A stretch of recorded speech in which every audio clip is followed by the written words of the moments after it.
Today we're going to talk about a taboo topic, actually two taboo topics, namely sex and money. The topic for today is the 5 ways that sex keeps you broke. And the reason why I'm creating this video is because a couple of years ago I received a question from one of my viewers. And she asked me, Bart, what are the advantages and disadvantages of having sex when you're single and not so single? And I thought that's such a great question, so I answered it and it blew up. It's still the #1 mostly viewed video on this channel. If you like to watch it, click here. I really want you to stay till the end of the video because tip number 5 will really shock you. If you love talking about taboo topics just like myself, if you love to talk about sex and money, this is the video for you. And let's jump right into it with way number 1. The first way that sex keeps you broke is because the #1 cause of divorce is infidelity.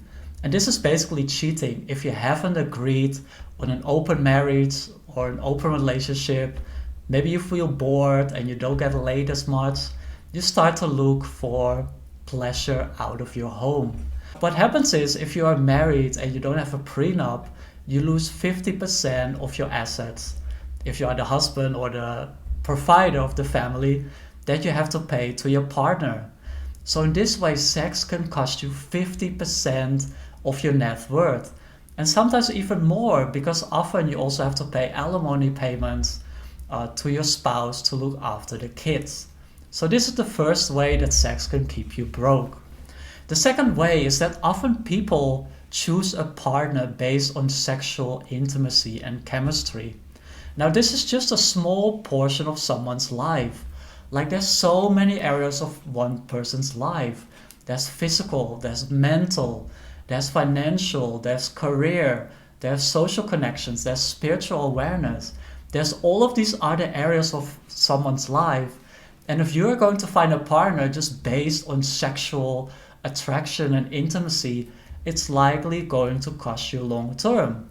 Because you're not listening with your head or your heart, you're listening with that part down there. So that's the second way that sex can really cost you big time. And with costing, I don't just talk about money, but also talk in terms of time, in terms of energy, in terms of motivation. Like how many people are on their phones all day, looking for a partner and browsing and flirting and fantasizing. All of that is costing you, and it's costing you big time. And trust me, I speak from experience. Especially in my early years, in my teens, in my 20s and early 30s, I went out and partied, and I was only looking at people based on, if there was sexual chemistry or not. And it cost me big time because in all those years that I spent wasting on this, I could have built a business, I could have worked more, I could have earned more money.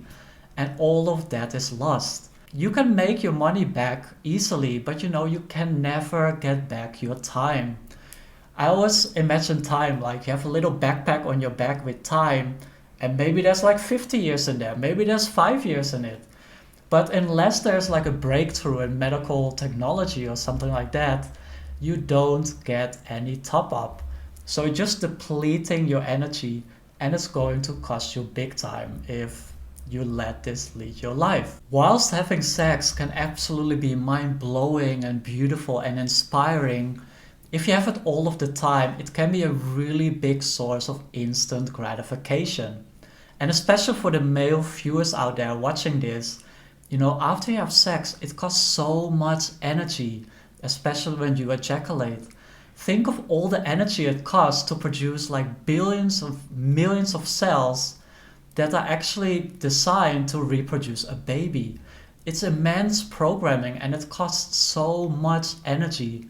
So the more you ejaculate or wank or have sex, the more it costs you in terms of lost energy, lost time, lost motivation. So many people after they do it, they feel tired, they need a rest because you're using your life force.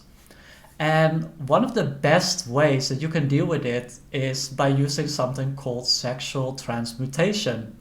And click here if you're interested. I have a whole video about this. And as well, I have a meditation on how you can convert that sexual energy into something more positive. Now, I'm not anti-sex at all, but if you use sex as a way just to feel good all of the time, it's just one strategy. Like, there's so many other ways that you can feel good and be productive and be happy and fulfilled and inspired. And I would love for you to have so many more options than just, have some tissue and the rest. Tip number 4, and this is actually like a strategy that really costs a lot of people a lot of money. It's like spending your actual money on hookers, on paid porn, on OnlyFans. It's costing so much money, especially combined with number 1. If you're married and you pay for hookers and your husband or your wife finds out, you're going to lose a lot of money and you're going to lose that valuable relationship that you have. This is another way that can really cost you big time. And the 5th is, of course, the time wasting. The time that you waste on wanking and watching porn. Did you know that the average person spends 110 minutes a week on watching porn, if not in combination with wanking and jerking off? If you think about it, if you earn £20 an hour, that's 2 hours a week. At £20 an hour, that's £40 a week. Times 52 weeks, that's about 2K. That's like a monthly salary for most people. So if you just can convert that beautiful sexual energy into being more productive and happy and letting it go into other outlets, you're going to be so much more successful and fulfilled. Because I speak with so many people, like, after they do it, how do you feel? You feel like empty, especially if you are by yourself. It's like, it's the same as eating a cookie or a donut. It gives you this sugar high, this rush, but then after that, you just crash. Thank you so much for watching. I hope you enjoyed this video. I would love you to check out this video. It's actually not a video, it's a meditation on sexual transmutation. So it's a sexual transmutation meditation. So whenever you feel horny and in the mood, and before, you go to porn sites and do your thing, this is a great way that you can really feel back into your body and use that sexual energy into more positive and empowering outlets. So make sure you watch that video, that meditation, and I'll see you in the next one.